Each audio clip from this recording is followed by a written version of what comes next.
में कम नंबर लाने वाले लोग पास कर जाएंगे और ज्यादा से ज्यादा मार्क्स लाने वाले भी फेल कर जाएंगे। इस तरह के नियम का विरोध हुआ था 2022 में भी, और आज पुनः इस तरह के नियम आप लाने जा रहे हैं और जल्द से जल्द इस तरह के नियम से हम मीडिया के सामने मुखातिब होंगे और जो भी चीजें समस्या है वो समस्याओं को बीपीएससी और सरकार से भी अवगत कराएंगे। जो नियम आप लाने जा रहे हैं उस नियम का सीधे सीधे ये मतलब है कि बीपीएससी कदाचार मुक्त जो परीक्षा कराने का दावा कर रही है उस तरह की चीजें नहीं, बिल्कुल भ्रष्टाचार में लिप्त और सारे छात्रों अभ्यर्थियों को जो भरोसा नहीं है, विश्वास नहीं है, उसी की तरफ आगे बढ़ रही है।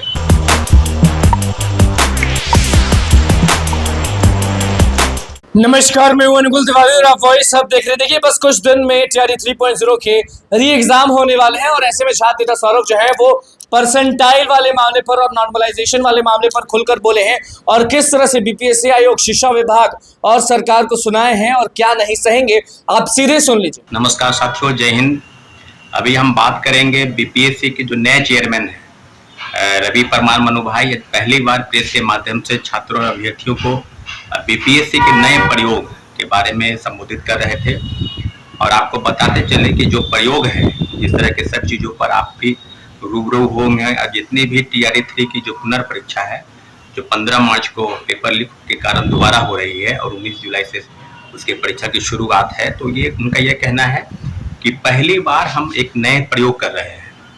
प्रयोग किस प्रकार से होगा, आप पूरी तरह से आपको हम अवगत कराते कि तरह तरह के प्रश्न पत्र जो सेट हैं वो तैयार होंगे, ABCD, और उसके अलग अलग कलर भी होंगे।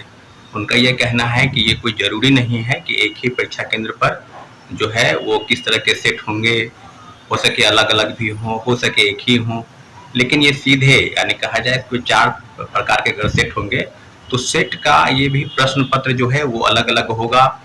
उसकी प्रिंटिंग प्रेस जो है अलग अलग छपाई जाएगी और जो प्रिंटिंग प्रेस है वो बिल्कुल गुप्त तरीके से रखा जाएगा, क्योंकि ये बात बिल्कुल प्रमाणिक तौर पर वो बता रहे हैं कि परीक्षा माफिया और सेटिंग गेटिंग के तहत जो लोग नौकरी पाना चाहते हैं या प्रवेश पाना चाहते हैं उनको रोकने के लिए इस तरह का प्रयोग हुआ है और पहली बार इस तरह की चीजें वो बता रहे हैं। आपको याद होगा कि इस तरह के नए प्रयोग से जैसे ही इस तरह की चीजें होंगी तो प्रश्न पत्र सीधे प्रिंटिंग प्रेस से सीधे जिलों में जाएगी और ये डीएम को पता होगा। हो सके मान लीजिए कहीं पटना जिला है तो पटना में कई परीक्षा केंद्र होंगे, तो हर परीक्षा केंद्र में प्रश्न सेट जो है हो सके अलग अलग हो या एक ही हो या कौन कौन रहेंगे ये वहाँ के जिलाधिकारी को पता होगा। और दूसरी तरफ जो इस प्रकार की बातें हो रही है कि जैसे ही प्रश्न पत्र अलग अलग सेट में होंगे तो वहाँ पर आपको नॉर्मलाइजेशन जो परसेंटाइल सिस्टम है उस तरह की चीज़ों का वो जिक्र कर रहे हैं और बीपीएससी टीआरई 3 री एग्जामिनेशन उसके आगामी जितनी भी परीक्षा हो सके 17वीं और आगामी जितनी भी परीक्षाएं होंगी सब में नॉर्मलाइजेशन और परसेंटाइल सिस्टम का जिक्र वो कर रहे हैं। आपको याद होगा, आप सबको पता है कि परसेंटाइल सिस्टम पर जो 2022 में जो विरोध हुआ था, इसमें बीपीएससी के पूर्व चेयरमैन अतुल प्रसाद जी एक से ज्यादा शिफ्ट में परीक्षा लेने की बात करें, जिसका बहुत बड़ा विरोध हुआ था। विरोध जो है पटना से दिल्ली तक हुआ था और माननीय मुख्यमंत्री नीतीश कुमार जी के हस्तक्षेप के बाद ये फैसला वापस लेना पड़ा और एक ही शिफ्ट में परीक्षाएं कराने के लिए बीपीएससी तैयार हुई।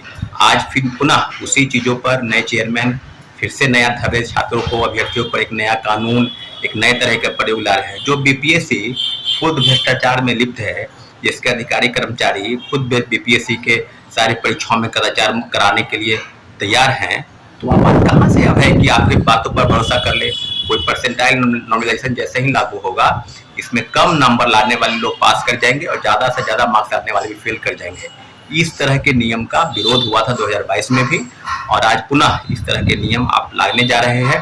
इससे छात्रों अभ्यर्थियों पर कोई भरोसा नहीं, कोई विश्वास नहीं। इस तरह के नियम से निश्चित रूप से बीपीएससी को हम लोग अवगत कराएंगे और जल्द से जल्द इस तरह के नियम से हम मीडिया के सामने मुखातिब होंगे और जो भी चीजें समस्या है वो समस्याओं को बीपीएससी और सरकार से भी अवगत कराएंगे, क्योंकि जो नियम आप लाने जा रहे हैं उस नियम का सीधे सीधे ये मतलब है कि बीपीएससी कदाचार मुक्त जो परीक्षा कराने का दावा कर रही है उस तरह की चीजें नहीं, बिल्कुल भ्रष्टाचार में लिप्त और सारे छात्रों अभ्यर्थियों को जो भरोसा नहीं है, विश्वास नहीं है, उसी की तरफ आगे बढ़ रही है।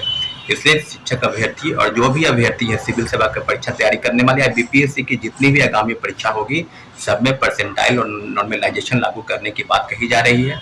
इस तरह के प्रयोग का हम कड़े शब्दों में निंदा करते हैं और इसलिए विरोध करते हैं कि इस तरीके से बीपीएससी के पर ही अब भरोसा नहीं है। जो खुद बिहार लीग सेवा आयोग बन चुका है, आज नॉर्मलाइजेशन और परसेंटाइल के नाम पर एक नया खेल, एक नया प्रयोग करना चाहती है, जो किसी भी हाल में हम लागू नहीं होने देंगे।